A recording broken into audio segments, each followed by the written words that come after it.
So a mobile app just cut what it pays to win each new user by 74%. And the part that should grab you is they did it on the same budget, with the same product. The only thing they changed was the way they make their ads.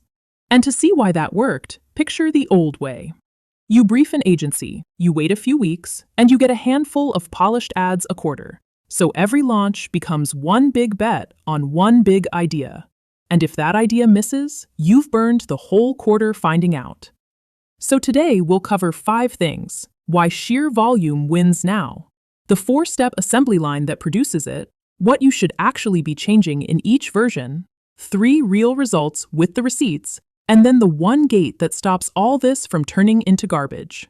So here's the logic. You can't actually predict which ad will win. Nobody can.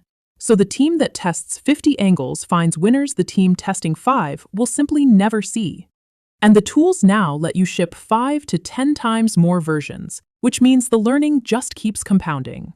And the people running this properly report getting more than 20 hours back every week on production alone, while cutting the cost of finishing a single ad by somewhere between 55 and 75%. So it's faster and cheaper at the same time. So here's the line to hold on to for the whole video. You're not making ads anymore. You're running a factory. And once that clicks, the job stops being design the perfect ad and becomes build the line that finds it. So what does that factory actually look like? It's 4 steps on a loop. You pick one concept that already works, you batch out a wide set of variants from it, you push them all live, and then once a week, you read the numbers and cut the losers. Then you run it again. And step 2 is where most people slip, so here's the trick. Before you generate anything, you paste your brand voice right into the prompt. The words you always use, the words you never use, the look you own. That one move is what keeps 50 versions sounding like you instead of sounding like everyone else's AI. So when you batch your variants, change the things that actually matter: the opening hook, the visual style, the format, and the call to action. Don't just recolor the same image 50 times, because near-identical versions teach you nothing.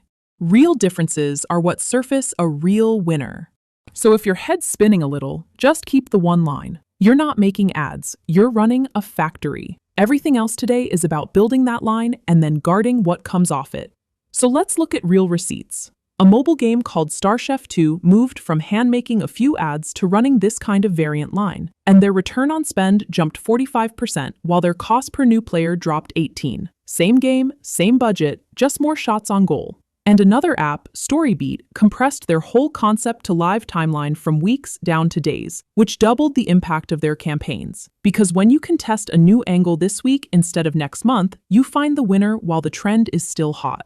Now, even the giants do this with guardrails. L'Oreal built generative AI right into their content workflow to speed up asset production, but they baked their brand voice and visual standards straight into the prompting, and they kept humans reviewing on the way out. Speed with a seatbelt.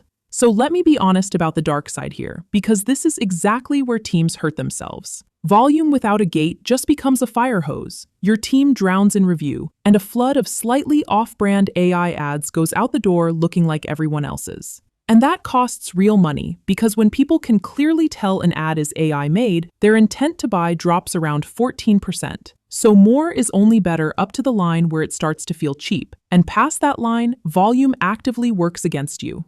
So the gate is 3 simple rules. The brand voice page goes into every prompt. You pick one metric that decides what lives or dies. Not vanity likes, but the action you actually want. And a real person signs off before anything publishes. That gate is the whole difference between a factory and a landfill. And here's why this fits Southeast Asia almost perfectly. You're often selling across English, Bahasa, Thai, Vietnamese all at once. And that's normally a nightmare of cost. But a variant line treats every language and every market as just another box to fill. So localization stops being expensive and becomes your edge. And while the big regional brands wait on their studio and 3 rounds of approvals, a small team running this line can test something new every single day. So you outlearn companies far bigger than you, not by spending more, but by simply taking more shots. So here's your week 1 3 moves.